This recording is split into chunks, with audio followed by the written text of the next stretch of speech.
오늘 본문 말씀에 나와 있는 이 부자 그리고 청년, 이 마태복음에 보게 되어지면 여러분 청년이다 말하고 있고 부자라고 말하고 있습니다. 그런데 이 말씀을 누가복음에서 말하게 되어지면 관원이다 그랬습니다. 관원이라고 하게 되어지면 지금으로 말하면 국회의원입니다. 우리나라로 보면 국회의원 접되어지는 굉장한 높은 고위 공직자이죠. 그렇게 되어지면서 예수님과 대화를 할 때에 마가복음에는 뭐라고 얘기하는가 하면은 꿇어 앉아 묻자오되, 그러니까 예수님께서 꿇어 앉아서 예수님께 하는 거예요. 겸손의 자세죠. 겸손의 자세. 그리고 예수님과 오늘 말씀에도 나와 있는 것처럼 대화하시면서 계명을 지켜라, 계명을 지켜라 라고 얘기할 때 그건 내가요 다 지켰습니다. 누가복음에 보게 되어지면 내가 어려서부터 내가 그건 다 지켰습니다 라고 말을 하는 사람이에요. 청년이고 부자고 관원이고 겸손한 사람, 그리고 더군다나 여러분 율법을 다 지켰다고, 계명을 다 지켰다라고 말할 수 있을 정도로 신앙에 열심히 있는 사람, 여러분 이 사람이었습니다. 근데 이 사람이 지금 예수님께 와서 예수님과 대화하는 거예요. 그것도 대상도 잘 정한 거죠. 예수 이상 좋은 상담자가 어디 있어요? 여러분 예수께 왔어요. 그리고 내용이 무엇인가? 영생입니다. 내용이 무엇인가? 천국입니다. 내용이 무엇인가? 구원에 대한 이야기를 하는 거예요. 여러분 이 사람은 어떻게 보게 되어지면요, 뭐 흠잡을 데가 없는 사람이에요. 젊었지요, 부자지요, 관원이지요, 겸손하지요, 그리고 더군다나 어려서부터 신앙생활을 열심히 했던 사람이지요. 그러면서 지금 주님과 지금 대화하면서 영생에 대해서, 천국에 대해서, 내세에 대해서, 이 땅에 살아가는 삶 속에 내가 조금 더 출세하면 어떨까요? 뭐 이런 얘기를 하는 것이 아니라 내세에 대해서, 영생에 대해서 이야기를 하는 여러분 사람이 오늘 본문 말씀에 나와 있는 사람입니다. 그런데 주님과 대화를 다 한 다음에, 결국에는 어떻게 되는가? 슬퍼하며, 그리고 오늘 말씀에 보면 근심하며 예수를 떠났다라고 말하고 있어요. 슬퍼하며 근심하며 예수를 떠난 자, 그가 오늘 본문 말씀에 나오는 부자 청년이다라는 겁니다. 이 사람은 바로 무엇인가 하면은 여러분 중대한 착각을 하고 있기 때문에 그래요. 착각. 무엇이 그 사람으로 하여금 여러분 착각을 하게 됐을까요? 성경의 하나 인물을 소개하겠습니다. 여러분 모세라고 하는 사람은 히브리서 11장 24절로 26절을 말합니다. 믿음으로 모세는 장성하여 바로의 공주의 아들이라 칭함받기를 거절하고 도리어 하나님의 백성과 함께 고난받기를 잠시 죄악의 낙을 누리는 것보다 더 좋아하고 그리스도를 위하여 받는 수모를 애굽의 모든 보화보다 더 큰 제물로 여겼으니 이는 상주심을 바라봅니다. 여러분 이 모세라고 하는 이 사람은 바로의 공주의 아들이라 칭함을 거절했다 그랬어요. 왕의 후계자의 여러분 반열에 서 있는 최고의 높은 사람이에요. 그러나 그것을 거절했다. 그러고 나서 하나님의 백성과 함께 고난받는 것을 더 좋아했다. 그리고 그리스도를 위하여 하나님을 믿는 그 신앙 때문에 수모를 겪고 고통을 당할지라도 이거를 더 큰 제물로 여겼다. 왜 그러니까? 하나님이 주시는 거를 더 크기 때문에 이 모든 것을 다 버릴 줄 알았다. 이게 모세라는 거예요. 근데 오늘 본문 말씀에 나와 있는 이 부자 청년은 결과론적으로 보게 되어지면 모세하고 정반대라는 거예요. 모세와 정반대라는 거예요. 결론은 뭐냐? 예수를 떠나버렸어요. 근심하고 예수를 떠나버렸어요. 슬퍼하며 예수를 떠나버렸어요. 그래서 오늘 말씀을 통해서는 바로 무엇인가 하면 부자 청년의 착각이 무엇인가를 알아보고 내 자신도 그런 착각을 해서는 안 되겠다라고 하는 것을 말씀드리고 있습니다. 이 세상을 살아가면서 여러 가지 여러분 오해를 할 수도 있고 착각을 할 수도 있고 실수도 할 수도 있을 것입니다. 그러나 여러분 우리가 일평생을 후회를 한다든가 그 다음에 현세와 내세를 후회한다든가 이러한 어리석은 착각은 하지 않고 살았으면 좋겠다라는 겁니다. 올바른 분별력을 가지고 살아갈 수 있는 우리 모두가 되기를 주님의 이름으로 축원합니다. 첫째로 여러분, 이 부자 청년의 착각은 무엇인가 하면 예수님에 대한 착각입니다. 오늘 본문 말씀 16절 말씀 보면 어떤 사람이 주께 와서 이르되 선생님이여 내가 무슨 선한 일을 하여야 영생을 얻으리이까. 여러분, 이 똑같은 상황을 마가복음 10장 17절 보게 되어지면 선한 선생님이요 그럽니다. 누가복음 18장에도 보게 되어지면 선한 선생님이요 그럽니다. 근데 오늘 말씀에 보게 되어지면 선생님이요 라고 말하고 있습니다. 여러분, 이 선생님이라고 이야기하는 것은 여러분 배움을 가지고, 그래서 학생들한테 가르치는 사람, 말하자면 도를 터득한 사람이죠. 도를 터득해서 그 다음에 가르쳐주는 사람, 여러분 그 사람이 선생입니다. 성현, 그러니까 이 조상들, 그 다음에 위대한 사람들, 그들의 모든 상황을 깨닫고 그것을 가르쳐주는 사람, 여러분 그게 바로 선생님이거든요. 이게 청년은 예수님을 좋은 교사, 그 다음에 훌륭한 스승과 같은 존재로 여러분 본 것입니다. 아마 부자 청년이 예수님의 설교를 들었던 것 같아요. 특히 산상수훈과 같은 그런 말씀을 들었던 것 같아요. 왜냐하면 서기관들이 얘기하는 말은 도통 무슨 소리인지 못 알아듣겠는데 예수님의 말씀을 들으니까 너무나 이해가 쏙쏙쏙쏙 오는 거예요. 이해가 잘 되는 거예요. 아, 이게 이런 말씀이었구나, 이런 말씀이구나. 제가 설교를 할 때에 성경을 읽고 그 다음에 그거를 첫째로는 관찰을 하고요, 그 다음에 두 번째로는 해석을 하고, 그 다음에 세 번째로는 적용을 하는 걸 하거든요. 그래서 제가 설교학을 가르치면서 학생들한테 그렇게 합니다. 관찰을 해라, 그 다음에 이거를 해석을 해라, 그 다음에 올바르게 해석을 한 다음에 그 다음에 이거를 어떻게 적용시킬 것인가를 생각을 해라. 그렇게, 그러면 이해가 쉬워요. 내 자신이 이해가 되어져야 상대방이 말할 수 있지 않겠나 라고 말을 하는데, 중요한 것은 예수님의 말씀이 구약 성경의 말씀을 인용을 딱 하시면서 이것이 어떤 내용이라는 것을 관찰하고 그 다음에 이해를 시키는 거예요. 해석을 해주는 거예요.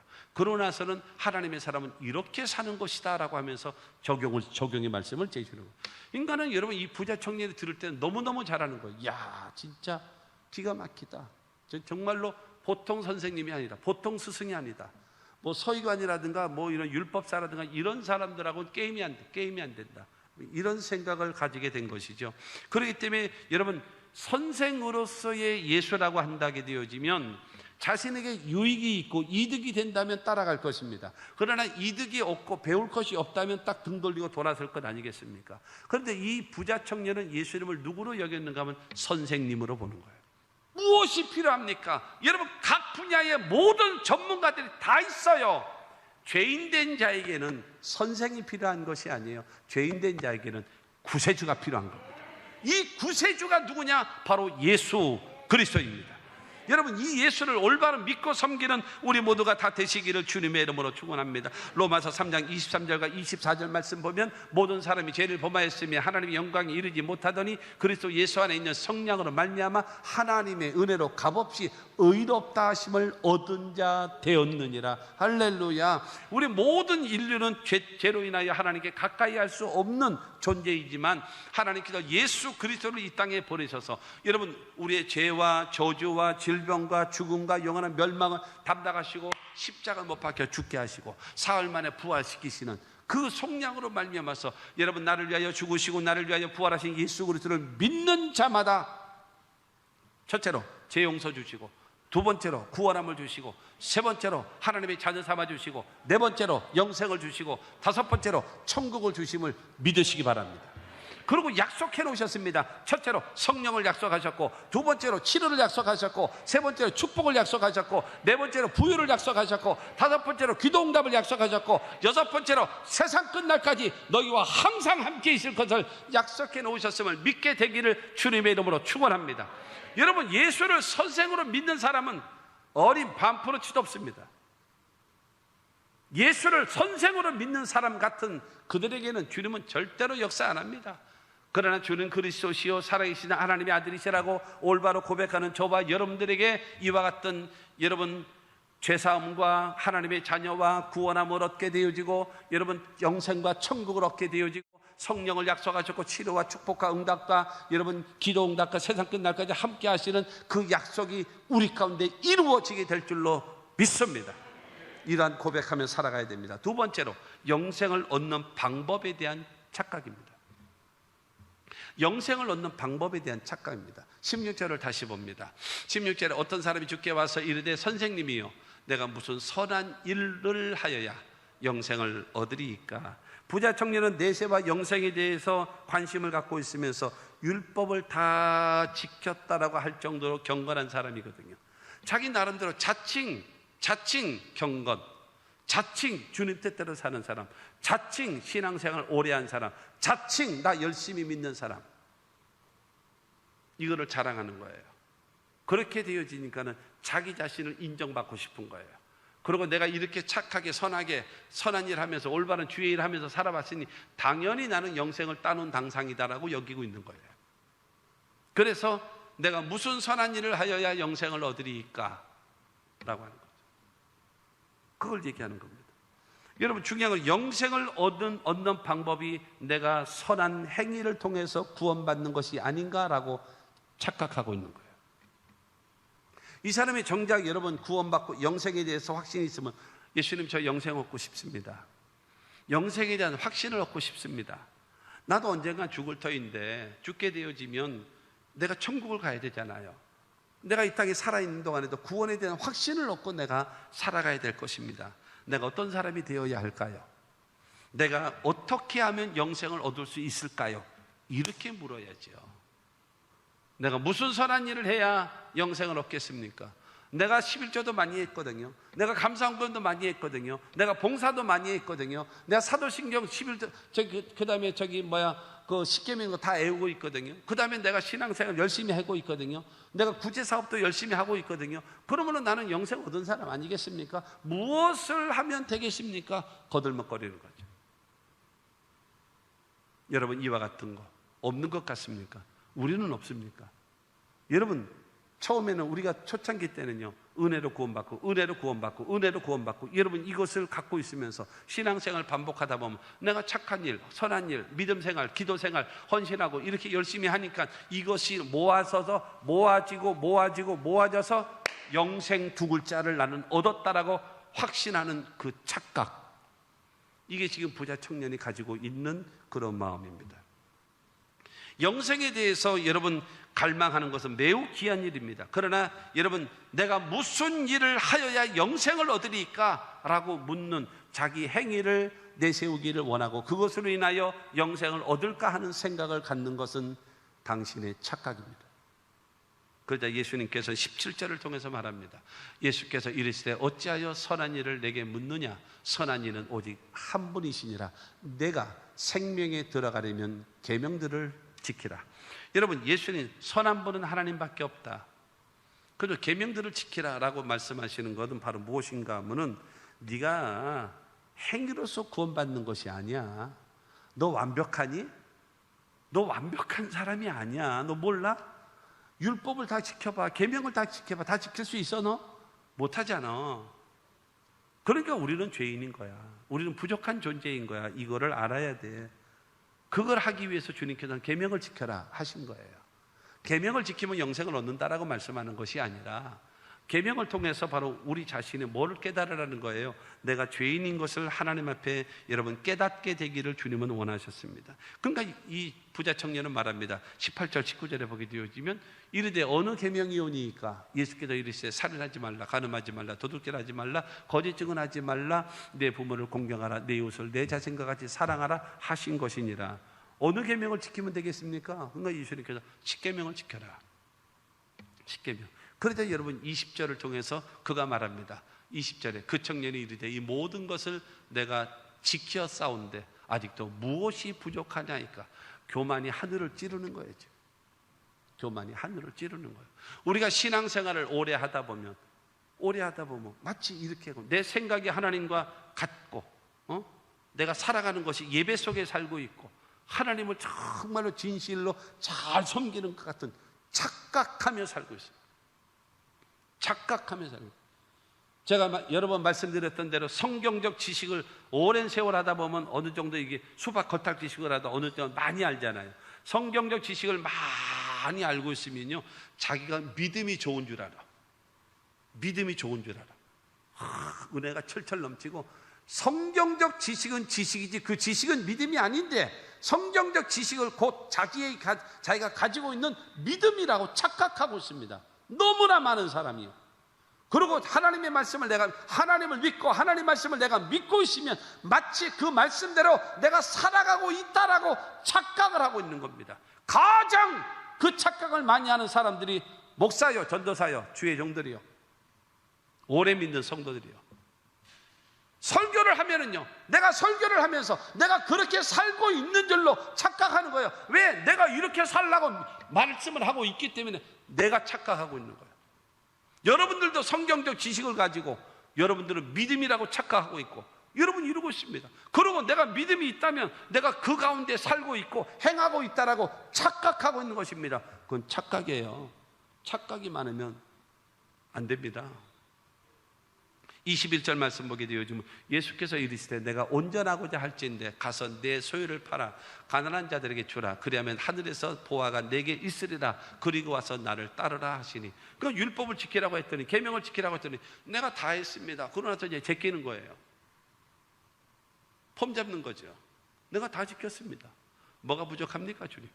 딱 이게 교만이 하늘을 찌르는구나. 그래서 주님께서 하신 말씀이, 그래 네가 온전하고 영생을 얻기를 싶으냐? 그러면 너 재산을 다 팔아. 그리고 가난한 사람들에게 다 나누어 줘. 그러고 나서 손 털고 그러고 나를 따라와. 그래야면 너에게 영생이 있으리라. 여러분 이거 잘못 듣게 되어지면 구제를 많이 하면 영생이 따라온다라고, 계명을 지키면 영생이 따라오고 그 다음에 구제를 많이 하면 영생이 따라온다라고, 이거 생각하면 안 되는 거예요. 행위 내세우니까, 그래 행위 계명 지켜. 다 지켰나이다. 그래 네 재산 다 팔아서 가난한 사람들에게 나누어 줘. 뭐 만드는 거예요? 낮아지게 만드는 거예요. 네 힘으로는 안 되는 거 모르냐? 안 되는 거 모르냐고 꽉꽉꽉 누르는 거예요. 그러니까 남이 눌리면 아프잖아요. 내가 낮아져야지. 이해가 돼야 되는데, 내가 낮아지면 안 아파. 내가 하면은, 여러분, 이거 방 좀 쳐! 그러면 그냥 기분 나쁜 거예요. 내가 스스로 치면 안 기분 나쁘고. 알아들어야 되는데, 예수님께서 이 부자 청년에게 여러분 이렇게 말씀하신 이유는 바로 무엇인가 하면, 율법의 가장 중요한 부분이 무엇인가를 이게 보여주거든요. 마태복음 22장 37절로 40절에 말합니다. 예수께서 이르시되 내 마음을 다하고 목숨을 다하고 뜻을 다하여 주 너희 하나님을 사랑하라 하셨으니, 이것이 크고 첫째 되는 계명이요 둘째도 그와 같으니 내 이웃을 내 자신과 같이 사랑하라 하셨으니, 이 두 계명이 온 율법과 선지자의 강령이니라. 여러분 예수님께서 하신 말씀이 하나님을 사랑하고 이웃을 사랑하는 것이 하나님을 사랑하는 자의 모습이다. 너 하나님 그렇게 잘 섬긴다며, 응? 그리고 하나님 앞에 떳떳하다며. 그러면 이웃을 사랑하는 마음으로 네 재산 다 팔아서 가난한 사람들에게 나눠주고 그리고 나를 따라와. 그럼 내가 너를 인정해 줄 거야. 하나님이 너에게 영생을 주실 거야 라고 말합니다. 그렇게 되어지니까 22절 말씀 보면 그 청년이 재물이 많음으로 이 말씀을 듣고 근심하며 가니라. 근심하며 가는 거예요. 그러니까 중요한 거는 잘난 척 한번 좀 하려고 왔다가 박살나서 가는 거예요. 박살나서 얻어 터지고 깨지고 안 되는구나. 그래서 영생은 무슨 놈의 영생? 가자. 그러면서 가버리고 마는 겁니다. 사랑하는 성도 여러분, 행위로 영생을 얻을 줄 아는 사람에게 주시는 경종입니다. 셋째로 우선순위에 대한 착각입니다. 우선순위. 22절 다시 봅니다. 그 청년의 재물이 많음으로 이 말씀을 듣고 근심하며 가니라. 부자 청년이 예수를 떠난 진짜 이유는 무엇인가 하면요, 인생의 우선순위에 대한 착각 때문입니다. 인생의, 여러분 우선순위라고 하는 것이 무엇인가? 가장 우선을 두고 먼저 생각하고 먼저 해야 할 일이라고 생각하는 거, 그게 우선순위의 1번 아닙니까? 1번, 2번 나름대로 정해져 있잖아요. 1번, 2번, 3번 똑같은 스케줄이 하나, 둘, 세 개가 생겨났다. 그러면 여러분 무엇을 결정합니까? 나에게 가장 중요하다라고 여겨지는 것이 1번이잖아요.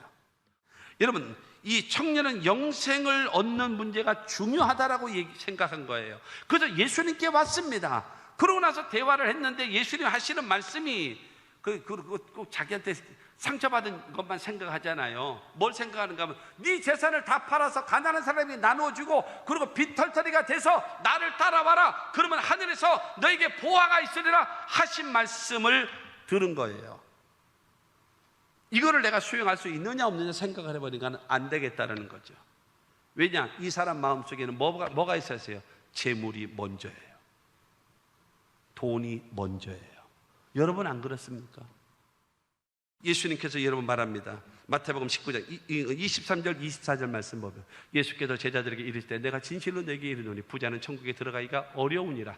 다시 너희에게 말하노니 낙타가 바늘귀로 들어가는 것이 부자가 하나님의 나라에 들어가는 것보다 쉬우니라 하시니. 여러분 낙타가 바늘귀로 어떻게 들어갑니까? 불가능. 그럼 부자는 천국 못 가냐? 노, 아니에요. 가난한 사람은 다 천국 가냐? 아닙니다. 예수 믿어야 가는 거예요.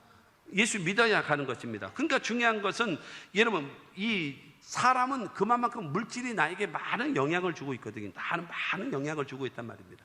근데 이 하나님이 가장 싫어하시는 것 중에 하나가 바로 무엇인가 하면 그 하나님과 우리와의 관계에서 누가 끼는 것 싫어해요. 그게 우상이거든요. 우상이거든요. 그러니까 지금 이 부자 청년은 하나님과 자기와의 관계 속에서 무엇이 껴있는가? 재물이라는 것이 껴있어요. 이 재물에 대한 애착, 이거 있어야 돼요. 그러나 이것이 우선순위가 되면 안 된다는 거죠. 하나님 중심으로 가라는 거예요. 하나님 중심으로. 그리고 하나님이 너에게 보상하시는 그 삶을 살아가라는 거예요. 하나님과 함께 가라는 거예요. 하나님과 함께. 하나님께 예배하고 하나님께 기도하면서 하나님과 함께 가면 하나님 너에게 축복하신다는 거예요. 그렇게 살라는 거예요. 그렇게 살라는 거예요. 25절 26절 말씀 보게 되어지면 제자들이 듣고 몹시 놀라 이르되 그러면 누가 구원을 얻을 수 있으리까? 예수께서 그들을 보시며 이르시되 사람으로는 할 수 없으나 하나님으로서는 다 하실 수 있느니라. 여러분 어떻게 그러면 낙타가 바늘귀로 들어가는 것보다 뭐 이런 말씀을, 그럼 누가 구원받습니까? 묻는 거죠. 누가 구원받습니까? 예수님. 그때에 사람으로는 못해 하나님이 하실 수 있어. 그러니까 여기 이 본문에는 지금 설명을 안 하셨어요. 근데 그러나 성경을 통해서 우리에게 주는 것이 바로 무엇인가 하면 하나님께서 우리를 구원하기 위해서 어떻게 했는지 아니? 독생자를 보냈어. 그 독생자가 우리 죄를 위하여 죽으시고 우리를 위하여 의롭다 하시기 위하여 부활하셨거든. 그 예수를 믿으면 구원받는 거야. 그게 영생의 길이야. 그 말씀이 뭐예요? 요한복음 3장 16절이죠. 하나님이 세상을 이처럼 사랑하사 독생자를 주셨으니 이는 그를 믿는 자마다 멸망하지 않고 영생을 얻게 하려 하심이라. 할렐루야. 믿으면 돼. 예수 믿으면 된다. 예수 믿으면. 이게 하나님께서 구원의 길, 생명의 길, 하나님이 만들어 놓으신 것, 이렇게 가라. 이렇게 살아가야 된다. 마태복음 6장 33절 마지막입니다. 그런즉 너희는 먼저 그의 나라와 그의 의를 구하라. 그리하면 이 모든 것을 너희에게 더하시리라. 먹어야 될 거, 마셔야 될 거, 입어야 될 거, 그 다음에 어디서 살아야 될 거, 의식주 문제, 그거 내가 도와주면 되잖아. 나와 함께 가자. 나와 함께. 나한테 예배드려. 그리고 나하고 기도해. 나한테. 그래야 내가 널 도와주지. 나하고 예배하고 교제하자. 그리고 나한테 기도해. 맡겨. 그리고 나 좀 의지해. 그래야 내가 너를 도와주지. 네가 힘쓰고 애쓰고 노력하고 땀 흘리고 열심히 안 되잖아. 언제까지 얻어 터질래? 언제까지 버팅길래? 결론입니다. 첫째로 예수님에 대한 착각은 하고 있지 않는가? 내 자신이. 여러분 이 부자 청년은 예수님을 향해서 선생님이라 그랬습니다. 여러분 우리는 예수는 하나님의 아들이요 나의 구원자이시라고. 예수는 나의 왕이십니다. 예수는 나의 주인이시고 예수는 나의 구원자이십니다. 예수는 나의 하나님이십니다라고 올바른 고백하는 여러분들이 되기를 바랍니다.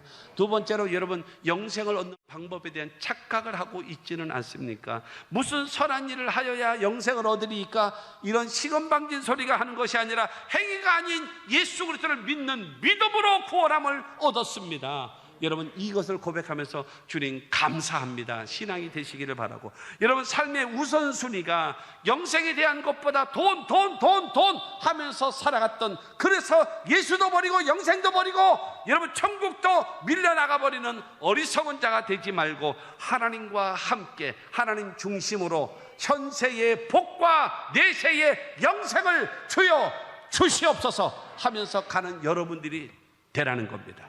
착각하지 말고 올바른 결정하고 기왕에 사는 거 보람 있게 가치 있게 사는 여러분 모두가 다 되시기를 주의 이름으로 축원합니다.